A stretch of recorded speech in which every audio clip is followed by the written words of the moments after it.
Before we get going on today's video, I just want to explain something about the concrete panel we were taking out yesterday.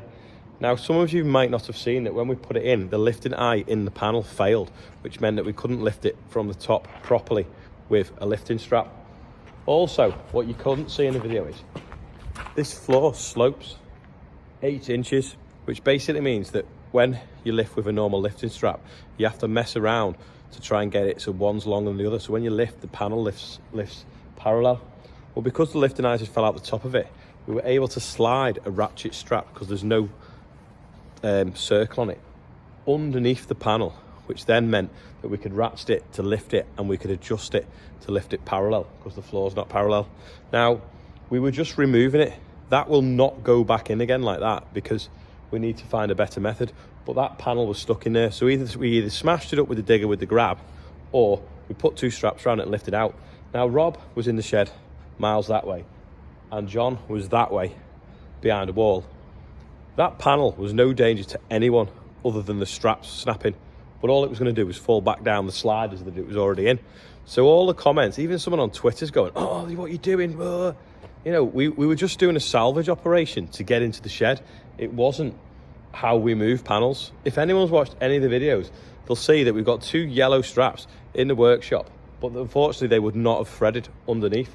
And once we had got it up high enough to thread, we were just pulling it out anyway, because it was they were both scrap. Everything was scrap. Now, next year, we either put some Lego blocks across it, or we make a proper bracket for the telehandler that can pivot to lift them in.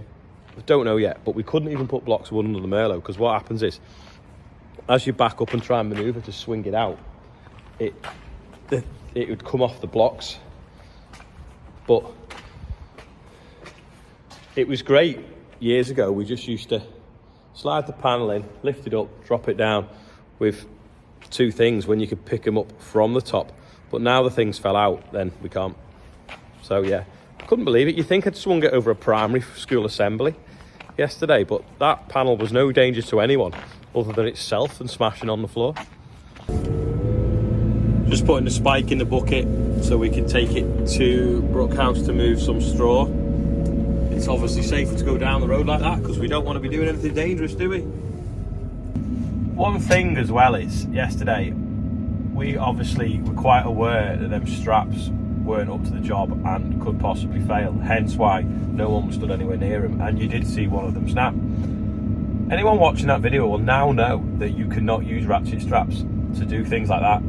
So I don't see how I have set an example for people to follow, because I've just basically showed you it doesn't work. But yeah, I couldn't believe it. You literally, you know, we show everything that goes on, and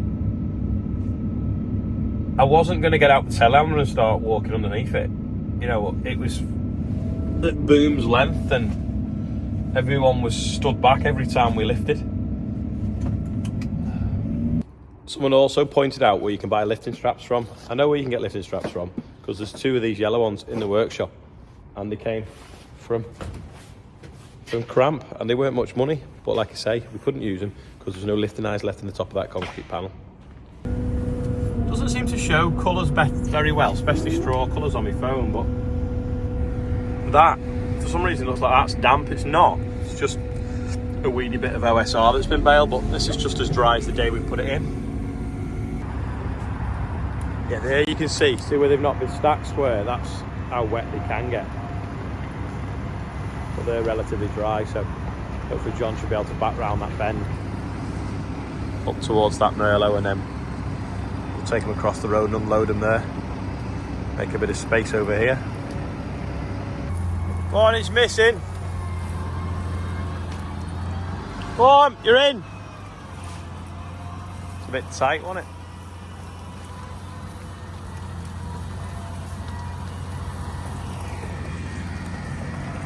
First load is in the shed anyway. Go back now and get another one. Actually, it's not in the shed, it's next to a shed. Johnny's fixed this now. Get some absorbent stuff on and soak up the oil.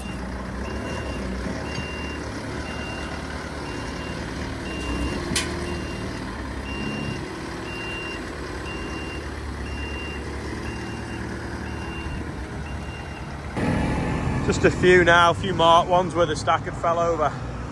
So I'm just going to grade them now onto the trailer. Take them back and we'll dry them on the drying floor. These posts now have all set. Absolutely solid.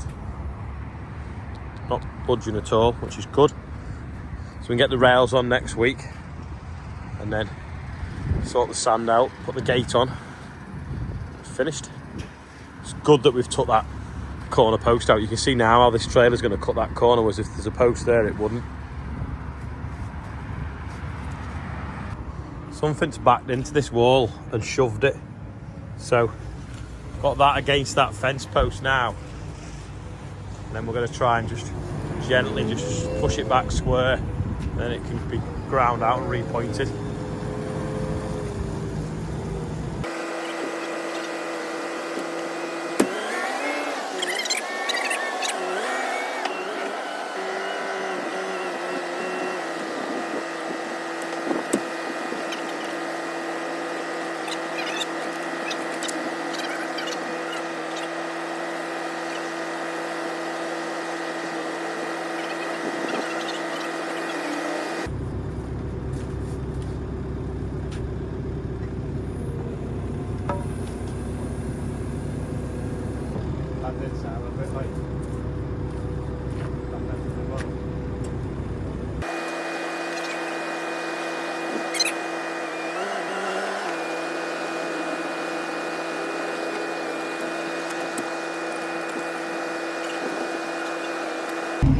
A bit of brick chipping and pointing now, and that'll be a lot better, and then we can sort of screw the water tap to it because the water pipe's been there, but we've never been able to screw it on because the bricks have all been loose. The nights are pulling out, aren't they? It's 4:30 and it's just starting to go dark, whereas last week I think 4:30 it was pitch black. To be honest, it's 10 minutes later, and despite the camera enhancing the daylight, it is pretty dark now. As you'll see now when I turn the lights off. Maybe not. Hopefully next week we'll get a chance to use the concrete mixer. We just haven't yet this last couple of weeks since we picked it up. We're just gonna put this in this shed out under cover. I think John thought I was gonna unload it, but I'm not. I'm just gonna back it in until I decide what I want to do with it. Again, the camera's letting me down here. I wanted to show you why I feel like painting them shed pillars yellow. You can see them better in the dark, but because the camera enhances the light, it's actually better than what I can see with the naked eye, but you can really see how bright the trailer was compared to the pillar.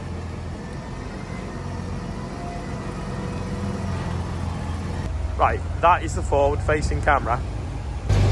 That is the backwards facing camera, so can you see the difference? Loads of people keep asking me what day I will be at Lama. I will be there on a Wednesday at 2 o'clock on the Kirby tyre stand. We're doing a question and answer session with Tom Pemberton and Rebecca. But if anyone asks me anything to do with ratchet straps and concrete panels, I will not be happy. Honestly, I just can't believe the fuss over it.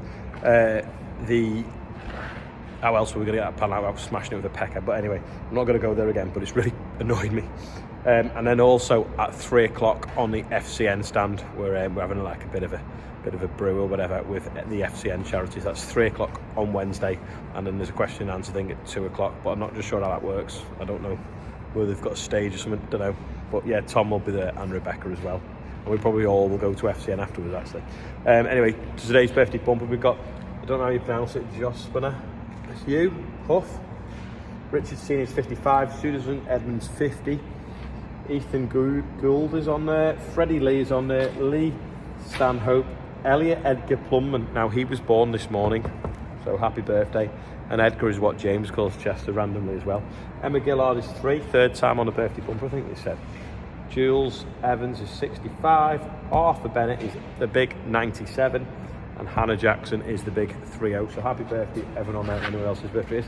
And we are nearly at 57,000, so won't be long, a couple of weeks probably when we'll be at 60, maybe 3 weeks, maybe the end of January we'll be at 57, sorry, 60,000 perhaps, don't know. Anyway, that is all for today. Not a lot going on really, to be honest. I think tomorrow morning at 10 o'clock, I will probably, no, 9 o'clock, I'll do it at 9. I will put day 2 of the Combine Challenge live because a lot of people wanted to see it. Some said wait for another day, but I think there's that much going on at the moment anyway. I may as well just give it you tomorrow. I'm off now to get some shoes for James and Olivia. So wish me luck and I'll see you tomorrow. Uh-oh. Should I back it out? Ready? There we go.